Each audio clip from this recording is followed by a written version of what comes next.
ખેડૂત મિત્રો નમસ્તે। આ જે ઘાસ છે એને આપણે કોંગ્રેસી ઘાસ કહીએ છીએ। તમે ગૂગલ અથવા યુટ્યુબની અંદર સર્ચ જઈને કરશો અને કોંગ્રેસી ઘાસ કહેશો તો આ કોંગ્રેસી ઘાસ નીકળશે। આ કોંગ્રેસી ઘાસ ભારતના દર વર્ષે 30,000 કરોડનું નુકસાન કરે છે। આ ઘાસ કેવી રીતે ભારતમાં આવી આપણે જાણવું જોઈએ। આ ઘાસને કોઈ પણ પશુ ખાઈ શકતું નથી। એનું કારણ એ છે કે એની અંદરથી પાર્થેનિન નામનું એક પ્રકારનું કેમિકલ્સ અંદરથી નીકળે છે, એટલે એ ઝેરીલું હોય છે। આને કોઈ પશુ ખાઈ શકતું નથી કારણ કે પાર્થેનિનનું જે ઝેર ખરું એને બોડીને નુકસાન કરાય, એટલે કોઈ પશુઓને ખાઈ શકતું નથી। આમ તો એવું કહેવાય છે કે ભારતની ભૂમિ ઉપર, પુણ્ય ભૂમિ ઉપર જેટલા પણ વનસ્પતિ છે ને એ ઔષધિ છે, પરંતુ આ ઔષધિ નથી। આ 1947ની અંદર જ્યારે આપણો ભારત આઝાદ થયું સંઘર્ષકાળ દરમિયાન, એ સમય દરમિયાન ભારત અને પાકિસ્તાન અને ચીન સાથે પણ યુદ્ધ થયું હતું, અને એ સમયે ભારતનો કટોકટીનો સમય પણ હતો, અને એ સમય દરમિયાન અમેરિકા જોડેથી ભારતના લાલ ઘઉં લાવવા પડ્યા।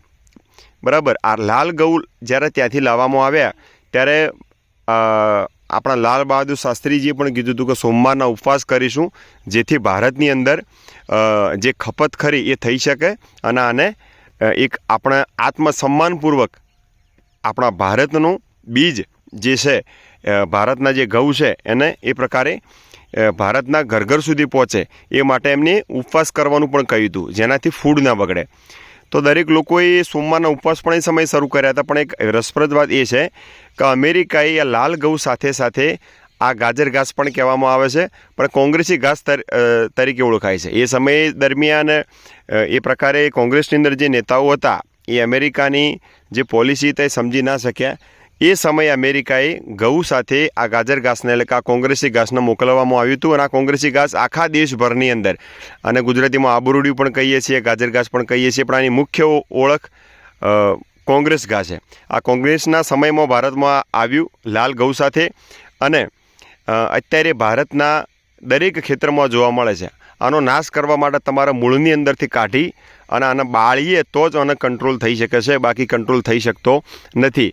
એટલા માટે કોંગ્રેસની શાસનની અંદર આવ્યું હતું, અને આ કોંગ્રેસની ઘાસને કાઢવા માટે કમસે કમ આપણે બાળવું જોઈએ તો જ આ કંટ્રોલ થઈ શકે। બહુ વિશેલું ઝેર આવે છે, એટલે પશુને પણ નાખવું ના જોઈએ।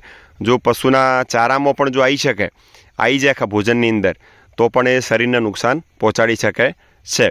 એટલા માટે શક્ય બને એટલું ખેતરમાંથી ગાજર ઘાસ કાઢીએ। ગાજર ઘાસને કંટ્રોલ કરવા માટે જે પણ ખેતરમાં જે ઉકોડો આપણે બનાવીએ છીએ, ઉકોડાને કમ્પોસ્ટ બનાવીએ, જેથી આ ગાજર ઘાસ વધતું અટકે, અને જ્યાં આપણે મળે છે ત્યાં મૂળમાંથી કાઢીને દર વર્ષે બાળવાની શરૂઆત કરશો તો આનો કંટ્રોલ પણ થઈ શકે છે। યાદ રાખજો, કોંગ્રેસી ઘાસ છે હાર્યું।